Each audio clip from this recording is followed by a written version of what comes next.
Depois eu, presidente. Obrigado, senhor presidente, senhoras e senhores vereadores. É um tema que realmente é de interesse público, mas, mais ainda, de interesse da população caxiense, que quer, de fato, uma zeladoria na nossa cidade da forma e do tamanho que Caxias do Sul é e sempre foi, mantendo a sua qualidade do seu serviço.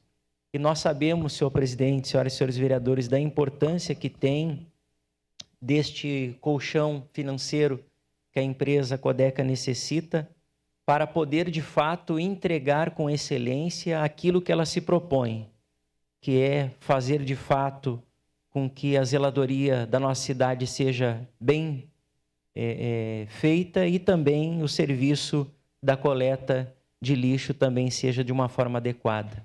Mas nós também precisamos trazer aqui em discussão da preocupação que daqui a pouco, logo ali na frente, nós temos que também falar muito a respeito do nosso aterro Rincão das Flores, que nós sabemos do quanto